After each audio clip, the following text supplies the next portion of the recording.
sejam muito bem-vindos para mais um estudo da maior escola do mundo. Vamos lá, o nosso tema de hoje chama-se Firmeza na Verdade em Tempos de Apostasia.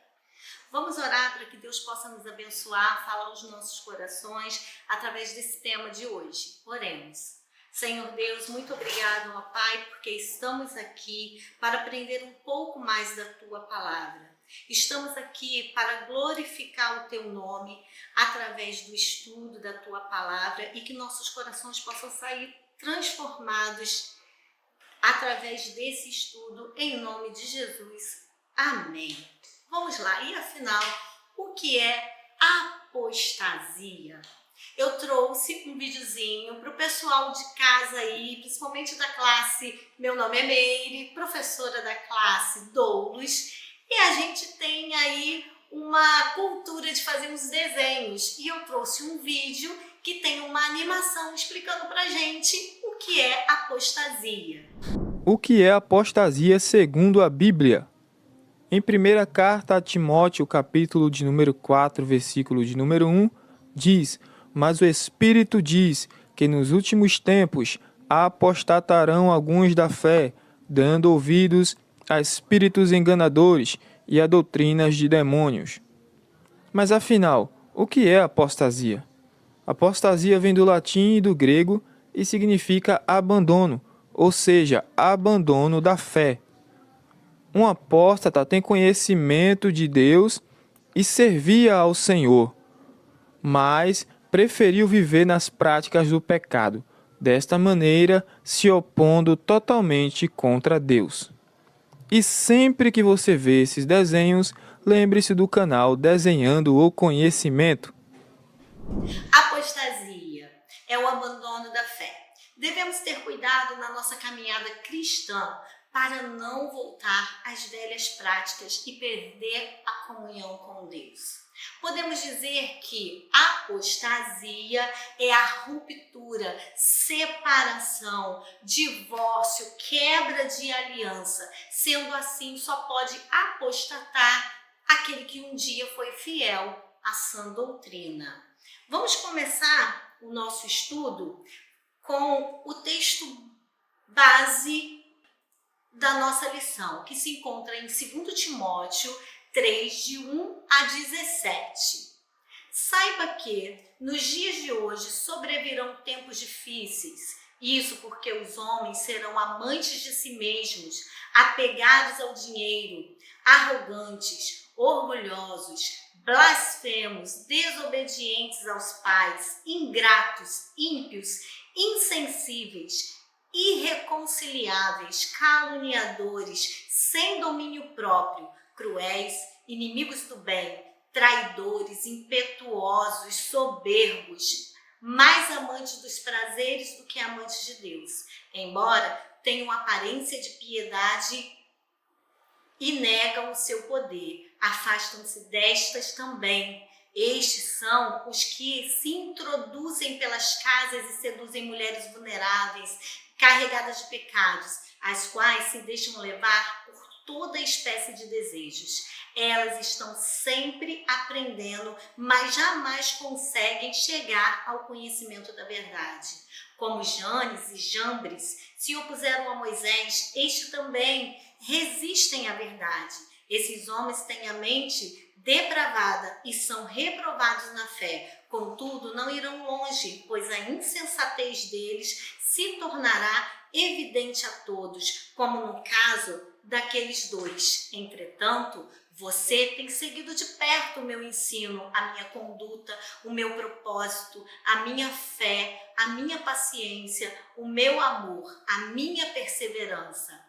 As perseguições e os sofrimentos que enfrentei, coisas que me aconteceram em Antioquia e Ícono e Listra, suportei essas perseguições e o Senhor me livrou de todas elas. Fato.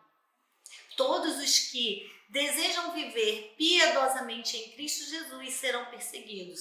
Contudo, os perversos e impostores irão de mal a pior, enganando e sendo enganados. Quanto a você, porém, permaneça nas coisas que aprendeu e das quais tem convicção, pois sabe de quem as aprendeu, porque desde criança você conhece as Sagradas Escrituras, que são capazes de torná-lo sábio para a salvação por meio da fé em Cristo Jesus. Toda a Escritura é inspirada por Deus e útil para o ensino, para a repreensão, para a correção e para a instrução na justiça, a fim de que o homem de Deus seja apto e plenamente preparado para toda boa obra. Voltando à palavra apostasia, a gente pensa no que Paulo fez quando estava alertando Timóteo. Timóteo era filho na fé de Paulo. Paulo automaticamente era o seu discipulador. E Paulo ele estava vendo coisas que estavam acontecendo naquele tempo da história, né? O tempo mesmo real, e ele já estava tendo um vislumbre do que iria acontecer nos dias atuais. Então a carta de Paulo para Timóteo não é uma coisa que a gente está falando só de um tempo remoto que aconteceu. Estamos falando dos dias atuais também. E Paulo estava alertando Timóteo, não era para as doenças do século, as doenças físicas, as doenças emocionais. Ele não estava falando das grandes catástrofes que estão acontecendo, né, os fenômenos naturais. Ele não estava falando também, por exemplo, de pandemia, como foi difícil para a gente o tempo da pandemia. Ele não estava falando disso. Ele estava falando de uma crise moral e espiritual e profunda no reino de Deus aqui, né, do nosso convívio, do nosso dia a dia. E ele estava tendo esse deslumbre das coisas que iam acontecer e só iriam piorar. E aí, o tema da nossa revista, né, voltando, a gente lembrando, é multiplicando discípulos, o legado de Paulo a Timóteo. Estamos falando de quê? De discípulos e de discipulados. Estamos tratando de uma caminhada de Cristo, com Cristo, que é marcada por contraste. A gente ser discípulo de Cristo, seguidor de Cristo, não é uma tarefa fácil, porém não é uma tarefa impossível, porque a gente tem um guia, que é a nossa Bíblia, de regra, de conduta, de fé, de prática. E seguindo isso, a gente vai viver sempre no contraste de luz e trevas, verdade e engano, piedade e aparência. O verdadeiro discípulo precisa saber discernir os tempos, resistir ao engano e permanecer firme na verdade da palavra. Essa lição é um chamado ao compromisso com a sã doutrina e com uma vida que glorifica a Deus, mesmo quando muitos estão se afastando dela. Então vamos para o ponto 1 da nossa revista. Os perigos dos últimos dias. O discípulo precisa ter discernimento para não se deixar enganar por palavras bonitas ou formas religiosas sem conteúdo bíblico. O que a gente está falando com isso? A gente tem visto grupos se levantarem denominando igrejas, né, como igrejas, e que essas igrejas aceitam as pessoas da maneira que elas chegam, mas não propõe uma mudança de vida. A palavra de Deus diz que se alguém está em Cristo, nova criatura é. As coisas velhas já passaram e eis que tudo se fez novo. Então, uma vez que você aceita Cristo como seu Salvador e que você tem a Bíblia como guia da sua prática, da sua conduta, da sua vida, você não tem como permanecer na vida que você tinha. Então, o que tem se proposto, né, no mundo aí que a gente tem visto? Igrejas que aceitam as pessoas como elas estão, não propõem modificação de vida. Para quê? Massagear o ego. Ou é mais difícil você ter uma mudança de vida, mudar uma prática que já está sendo feita na sua vida há muito tempo. Então você fica ali naquela comodidade. E o que acontece? A apostasia da fé, que é o abandono da fé, o abandono das escrituras, a separação da comunhão com Deus. No ponto 2, permanecendo firme quando muitos se desviam. Timóteo, ele tinha uma proximidade e via como era a vida de Paulo, como era a doutrina que Paulo seguia, o propósito que Paulo seguia, amor e perseverança e fidelidade que ele tinha ao Evangelho, à palavra de Deus. Então, quando você é discipulado por alguém que dá testemunho, você segue o testemunho dessa pessoa. O discípulo verdadeiro não é apenas de ensino teórico, mas de vida prática. No caso, o discipulado verdadeiro não é apenas de ensino teórico, mas de vida e prática. Porque o exemplo, ele faz o quê? Ele arrasta mais do que palavras. Então, você não tem como falar sobre a Bíblia sem viver o que a Bíblia diz, o que a Bíblia nos direciona. Então, é impossível, porque a palavra de Deus ela é irrevogável. Não tem como você usar um texto fora de contexto como pretexto na palavra de Deus. Não existe isso. Não existe negociação com a palavra de Deus. O chamado não é para buscar novidades, mas permanecer no que é sólido, a palavra de Deus. O discipulado fiel honra o que é verdadeiro, mesmo quando o novo parece mais atrativo. Claro, o mundo vai mostrar muitas coisas atrativas pra gente, né?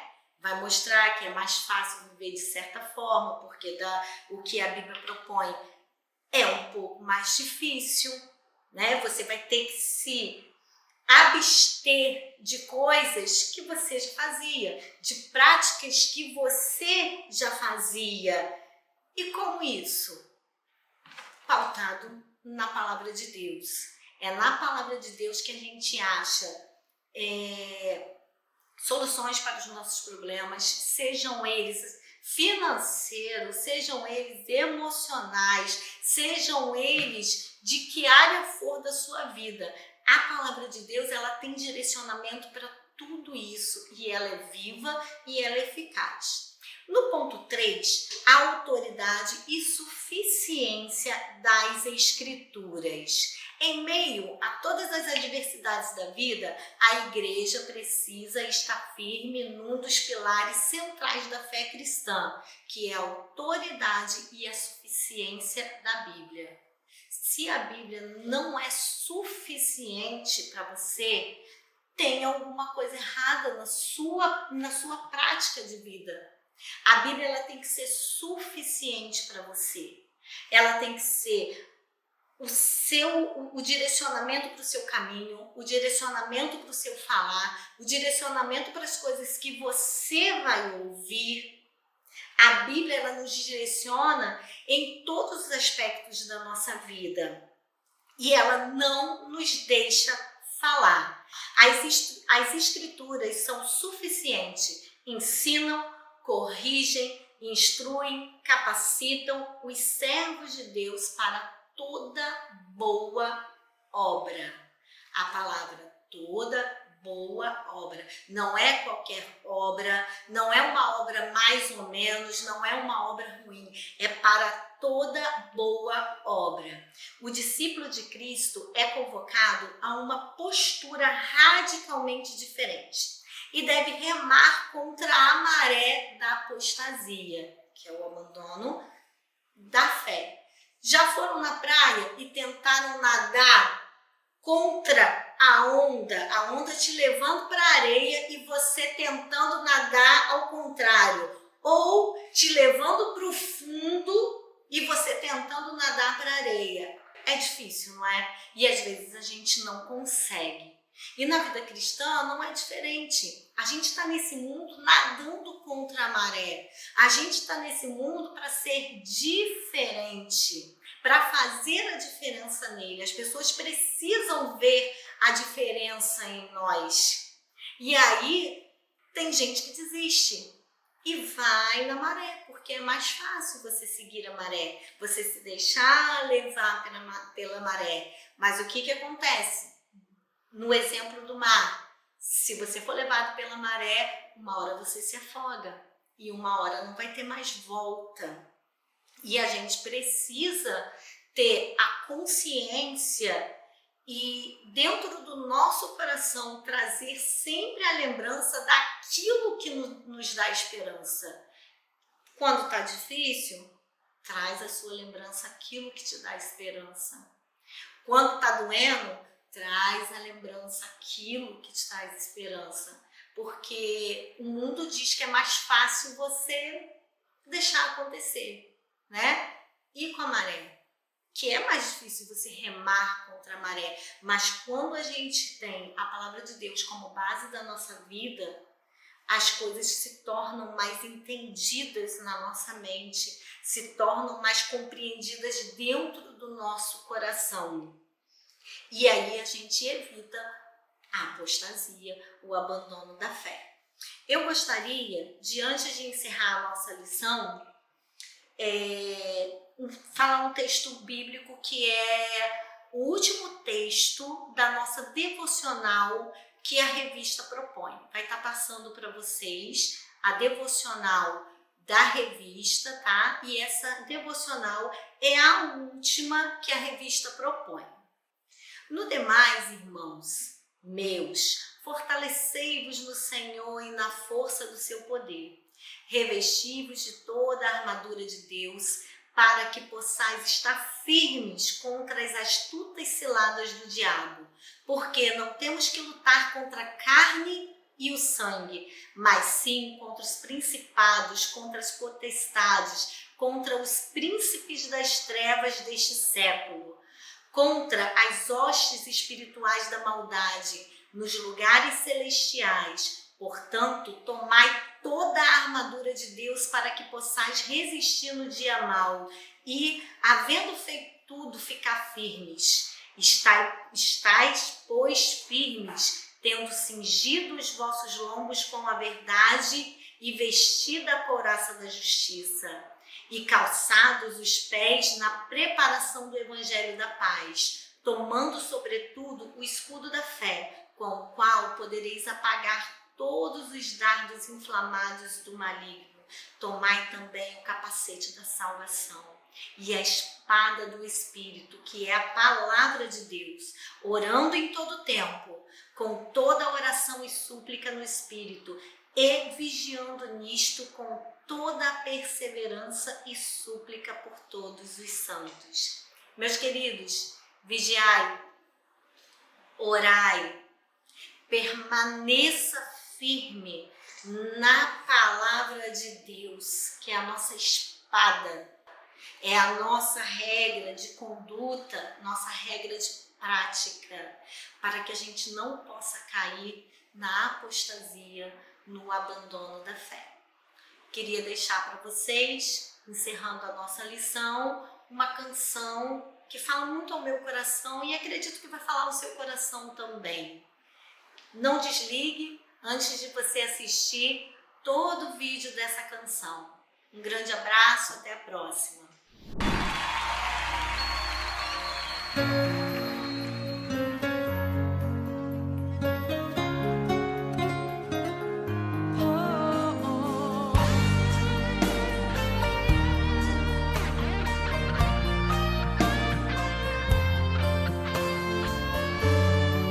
Vamos louvar. Eu não quero resistir. Eu não quero resistir o teu mandar. Eu não vou me acovardar. Vou prosseguir. Sou teu servo, estou aqui. Submisso à tua voz. Tuas pegadas vou seguir.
consigo enxergar.